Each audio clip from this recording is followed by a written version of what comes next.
Oi pessoal, tudo bem? Obrigado por estar assistindo esse vídeo. E esse vídeo aqui eu fiz porque o som da aula ao vivo ali no Templo Zulai ficou inaudível e fica difícil de ouvir. Às vezes teve barulho em volta, assim, que acabou atrapalhando um pouco o som. E não dá pra fazer essa aula ao vivo. Vou colocar o que a gente conseguiu gravar aqui rolando junto, mas eu vou mostrar aqui o que aconteceu na aula, né?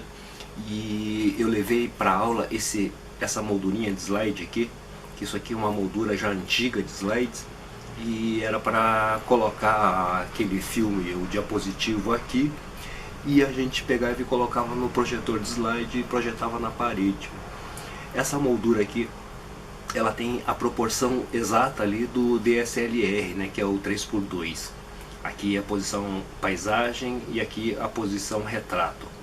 Essa moldurinha, ela ajuda bastante a gente a treinar essa nossa visão fotográfica, porque ela tem esse ângulo de visão que é a área do 3x2 ali, que é a área fotográfica que a gente vai usar, né? E é importante que a gente tenha em mente mais ou menos essa proporção aqui. Nas outras câmeras ultrazoom compactas, elas têm essa proporção 4x3 também, né? E é a mais comum nesse tipo de câmera. E esse aqui é principalmente para DSLR. Com isso aqui, a gente vai treinando a olhar uma cena, por exemplo, né? E dentro de uma paisagem, como a gente estava. Então, como tem muita cena, muitas luzes e muitos ângulos de visão ali dentro, então é importante que a gente procure um ângulo assim da melhor foto, né? Aonde a luz está batendo, em que lugar assim tem uma luz melhor, né? Se é contra-luz, se é a favor da luz, né? E coisas assim. E é importante que a gente treine esse tipo de visão, e com esse tipo de moldura assim, né? Isso é para treinar em casa ali, ou quando não tem nada para fazer, assistindo televisão, você põe na frente aqui e fica enquadrando a televisão ali enquanto você vê o que você está assistindo lá, né?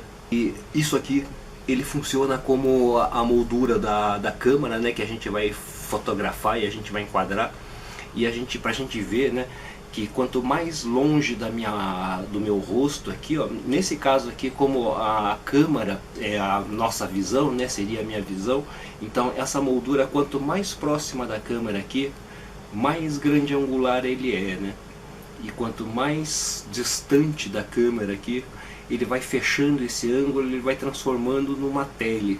E quanto mais próximo de mim aqui, isso que chegar, mais tele ele vai ser, né? Porque esse ângulo desse lado aqui da imagem até o centro da lente, e esse aqui até o centro da lente, essa abertura desse ângulo é muito fechada. Então isso representa uma tele de 1200 milímetros, mais ou menos.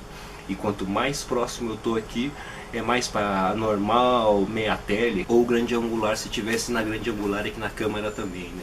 Mas quanto mais próximo do olho estiver aqui de mim, é grande angular, e quanto mais distante do meu olho, mais tele ele fica. E aqui, com esse tipo de moldura, eu consigo imaginar ali mais ou menos assim a cena que eu quero enquadrar, né? Antigamente muita gente fazia esse movimento com as mãos assim para ter esse retângulo aqui também, para ver o enquadramento da cena assim de um filme, por exemplo, né?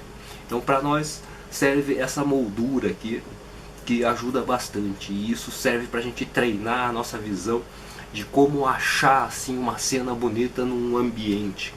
E essa cena bonita no ambiente assim depende muito desse nosso estar presente dentro de um parque, por exemplo, em qualquer lugar, mesmo com a família, levando os filhos para brincarem no parque, assim, sem perder a atenção dos filhos, que é muito importante ficar atento ali dentro de um local público, né? Ficar atento aos filhos. Mesmo assim, você pode ficar ali fotografando os seus filhos assim e tentando imaginar assim a melhor cena com esse tipo de visualização, né? Assim, já uma ideia do que é o enquadramento da fotografia ali, olhando sem a câmera. Com a câmera melhor, né? A gente já tem a visão exata, mas aqui a gente pode treinar bastante esse enquadramento. E isso é uma coisa bastante difícil de fazer, porque quem tiver uma moldurinha dessa em casa pode tentar pegar essa moldurinha e tentar enquadrar qualquer coisa ali dentro de casa, assim, um interruptor, a maçaneta da porta, né, uma flor num vaso, qualquer coisa assim. A gente pode ver que para enquadrar assim a gente precisa de treino, né? A gente precisa desse conhecimento da arte, de composição da imagem, porque esses grandes pintores, artistas, né, assim, é importante a gente entender o que eles compuseram, né? A gente vê o que eles compuseram e vê os quadros deles, né, assim, porque a fotografia, ela é a composição. E essa composição, ela é pré-concebida na cabeça antes da gente fotografar, né? Existem esses ditados dos grandes mestres, e esses ditados devem ser seguidos porque são verdadeiros, né? Existe um que vários mestres já falaram isso, que é: a gente deve pensar na fotografia antes e depois, nunca durante a fotografia.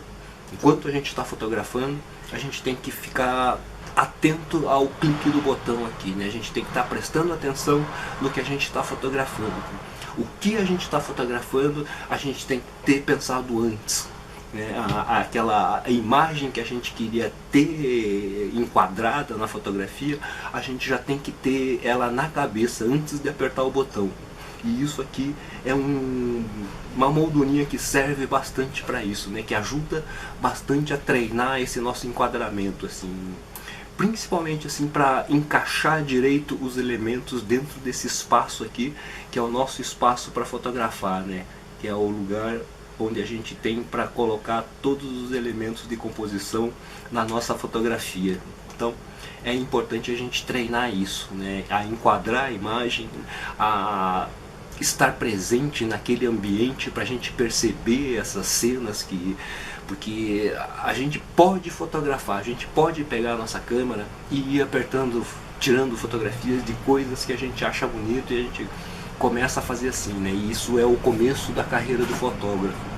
Mas algumas vezes você tem que prestar atenção, você tem que sentar e prestar atenção no ambiente, olhar em volta assim e ficar olhando assim, porque às vezes a cena não está naquele instante, mas há 15 minutos depois que o sol abaixa um pouquinho, né, a terra se movimenta um pouquinho, muda um pouquinho, às vezes abre o sol, às vezes entra uma nuvem, às vezes acontece alguma coisa ali no meio que dá uma luz melhor e acaba criando uma cena bem mais bonita.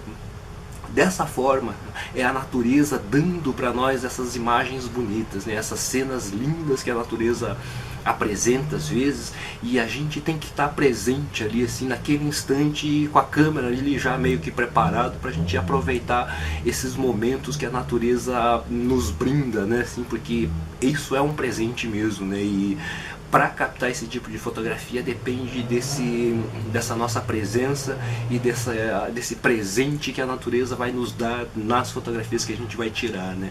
Então é muito importante que a gente treine essa visualização e que a gente treine assim essa nossa paciência em tentar ver a natureza assim, e tentar entender essa natureza, para que exista essa harmonia entre nós assim, a natureza, e que ela nos mande essas imagens bonitas e a gente vá lá e aproveite.